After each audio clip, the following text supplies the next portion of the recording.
一天干12小时是什么感觉？现代人很难想象这是一种怎样的体验，但在20世纪初的美国，那就是常态。可是美国的资本们很快发现，工人天天待在厂里，东西造的再多，他们也没时间出去花钱。于是1926年，福特汽车把工人过去普遍恐怖的9小时降到8小时，并且双休，这严重扰乱了资本们享受幸福生活的节奏。可是随着工时慢慢缩短，工人也有时间出去消费了。但资本慢慢发现，人是出来了，但他们却是穷得叮当响，于是商家又给安排上了分期付款。到了1920年代后期，美国制造业工人平均每周工作高达44.2小时，平均周薪约25美元。这时候你走进汽车店，1925年一辆最便宜的福特 T 型 Roadster 大约260美元。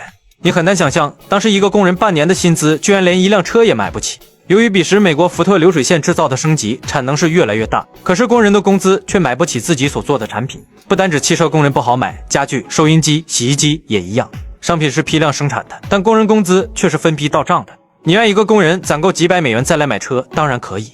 问题是工厂产能已经爆表，于是美国展开了一场大规模分期消费的操作，规模大到足以把一个叫富兰克林·罗斯福的小伙子给干出来。然而在当时的美国，分期付款之所以爆火，除了彼时美国工人消费能力跟不上产能之外，还有重要的一个原因，就是彼时的美国银行要赚钱。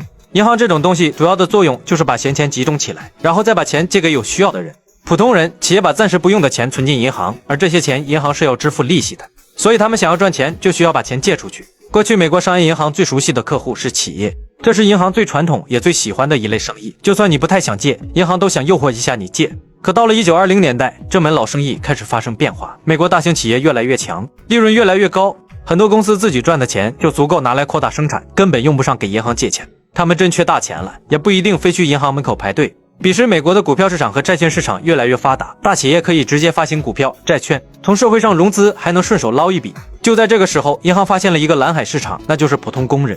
单独一个工人没什么感觉，但如果是成千上百万工人都来借，那就是另外一回事了。蓝海是找到了，但银行不太可能挨家挨户去收月供，一个工人借300美元，另一个借400美元，这个月晚2天，那个下个月换工作。银行要是真自己一个个追，最后可能利息没赚多少，先把员工累出工伤。于是一类专门干脏活累活的机构开始做大，那就是销售金融公司。1919年，通用汽车成立 GMAC 就是最典型的代表。他干的事情其实很好理解，假设一个工人买500美元的汽车，先付125美元首付，剩下375美元，分12个月还。于是 GMAC 先把剩下的钱补给经销商，从此以后工人每个月还的钱就主要流向 GMAC。 可 GMAC 自己的钱也不是无限的，业务越做越大，他同样要找银行和金融市场借钱。于是整套生意真正跑了起来，银行把钱借给金融公司，金融公司拿钱支持经销商分期卖车，工人未来按月还款。1929年，美国劳工统计局专门调查过底特律100个福特工人家庭，日薪大约6-7美元，一家人的年收入平均大约1712美元，而平均支出大约在1720美元。换句话说，彼时许多的美国工人在分期付款上已经超出了自己的收入。以前发工资，钱到了手里再研究怎么花，现在是工资还没花，已经提前消费好。那就意味着大家分期付款猛猛买东西的那几年，经济不断往上涨的那几年，很大一部分是因为工人拿出了自己未来5年甚至10年的工资来进行消费。美国经济学家玛莎·奥尔尼后来专门研究美国1930年的消费骤降情况。他表示，当时许多美国家庭已经背上了很重的分期债务，而违约代价又高，所以很多家庭为了避免违约，会主动削减新的消费。虽然不能说分期付款造成了美国大萧条，但它的关系重大。经济好的时候，他把明年的消费搬到今年；经济不好的时候，他又把昨天的账单搬到今天。假如一个工人按照正常速度存钱，要到1929年才能买车，现在有了分期，1928年就把车开走了。于是1928年的汽车销量多了一辆，工厂也可能因此多生产一辆车，看起来所有人的日子都更红火了。可是这个工人并没有凭空就多赚了几百美元，他只是提前花了。如果工人收入没有持续增加，这个循环迟早会爆炸。一个工人可能没什么感觉，假如1000万个工人都没增加，那效果是立竿见影。